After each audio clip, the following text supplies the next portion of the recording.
At least 62 people have been killed following a wave of violence that erupted in Mexico, occurring shortly after the country's most wanted fugitive was eliminated. On February 22, 2026, El Mencho, leader of the Jalisco New Generation Cartel, was killed in a tightly controlled military operation, ending his years of command. He was not killed in an open shootout or arrested on the street, but rather in a high-precision strike following a strictly governed process. Within hours of the news breaking, roads in the state of Jalisco were blocked by burning barricades. Armed groups were swiftly mobilized, and many towns fell into a state of silence as gunmen reacted to the loss of their leader. Mexican forces deployed quickly to manage the situation, while the scale and speed of the reaction indicated significant U.S. involvement in the mission. This raises questions about Washington's specific role in the operation's execution and how the entire process, from surveillance and data collection to the moment the trigger was pulled, took place. The U.S. government offered a $15 million reward for information leading to the capture of El Mencho, who was identified as one of the most dangerous criminal targets in the Western Hemisphere. CJNG controls fentanyl trafficking routes extending from Pacific ports through desert paths and into distribution centers in the U.S. Each successful shipment strengthened the organization and expanded its reach.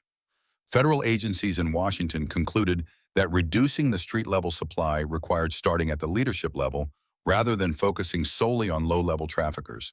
Consequently, they shifted their focus to the organization's command structure. An interagency group was formed, including data analysts, signals experts, financial investigators, and liaison officers working directly with Mexican counterparts, tasked with synthesizing and processing intelligence from various sources. In secure workspaces, data from call logs, financial transactions, vehicle movements, and personal relationships were aggregated and analyzed simultaneously. Individual data points might not have meant much on their own, but when combined, they formed a detailed picture of the target's operations. The tracking began from the air as analysts monitored changes in movement patterns around the Talpa area of Jalisco. They noticed certain vehicles only moving at night and returning to the same cluster of rural locations before dawn. Signals experts recorded very brief phone activations, then cross-referenced them with financial transactions related to fuel, food, and weapon supplies in nearby towns. The data continued to expand through satellite imagery, intercepted communications, and deeply tracked financial transactions, helping to further define the target's inner circle. A relative made cash transactions to buy supplies in bulk, a driver cyclically changed travel routes, and a local contact reduced public appearances while increasing encrypted calls. These details, once combined, narrowed the area of suspicion down to a mountainous region near Talpa. U.S. analysts continuously sent coordinate packages to the Mexican military, each cross-verified from multiple independent data sources. Mexican commanders requested multiple verifications, and each check yielded consistent results, helping to avoid errors in complex terrain. Once the target area was identified with high confidence, a deployment plan was developed involving multiple forces, including the military, the National Guard, and special operations units. Access routes were selected to ensure control and reduce the risk of ambush, with vehicles moving at staggered distances to avoid being hit all at once. One force was positioned for a covert land approach following natural terrain, while another took charge of blocking dirt roads connecting to main routes. The target's potential escape routes were analyzed in detail, including possible hiding spots or acceleration points, while potential enemy automatic weapon positions were also anticipated. Additionally, the plan accounted for civilians, including the locations of residential areas, farms, and houses near the zone, to minimize risks during deployment. Prior to deployment, units tested weapons under low-light conditions, radio communications were tested with short signals, and medical teams stood by with emergency equipment. The roles of both sides were clearly defined, with the U.S. providing intelligence, including signals, finances, and imagery, while Mexican forces directly executed the operation on the ground. Units entered the area at low speeds, reducing lights and utilizing the terrain to avoid detection. Drones flying overhead provided live imagery of the target area, and officers at the command center cross-referenced this imagery with previously provided coordinates. A perimeter was established beforehand, escape routes were controlled, and the assault force gradually moved into position. The engagement began when a sentry opened fire on the approaching forces, breaking the silence. Mexican forces responded with controlled, short bursts to suppress the enemy. CJNG gunmen used positions inside houses and behind low walls to fight back, while the assault force advanced step by step in groups, maintaining coordination between units. A side entrance was breached for access, while the rear exits had been blocked earlier.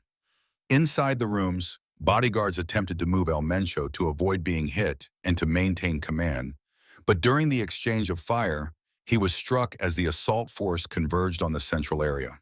Medical teams were deployed immediately afterward, and helicopters were called in but had to wait until the area was secured.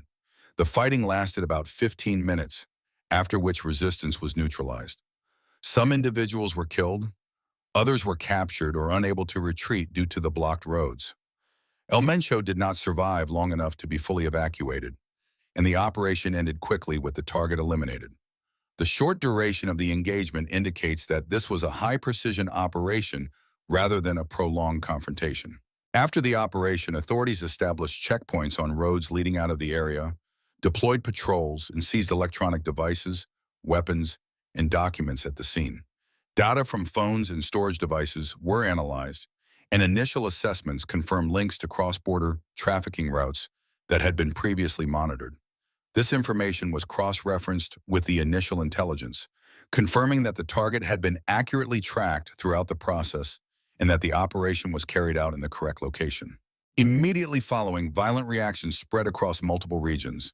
Vehicles were pulled into the middle of the road, doused with fuel, and set on fire to create blockades disrupting traffic. Gunmen opened fire to force people out of their vehicles and used these vehicles as obstacles.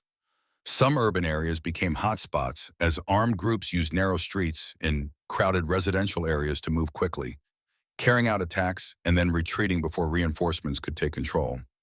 Local authorities deployed emergency measures and dispatched additional forces to prevent the violence from spreading.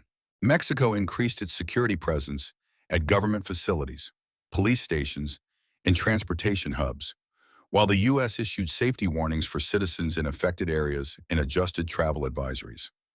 Border surveillance in Texas was tightened with the deployment of additional sensors and patrols to detect unusual activity. Authorities monitored vehicle traffic, communication signals, and financial transactions to detect signs related to cartel activity. The removal of El Mencho caused a disruption in the CJNG structure, as mid-level leaders had to make decisions without central guidance. Some groups reacted by increasing violent activities, while others scaled back to protect assets and shipping routes.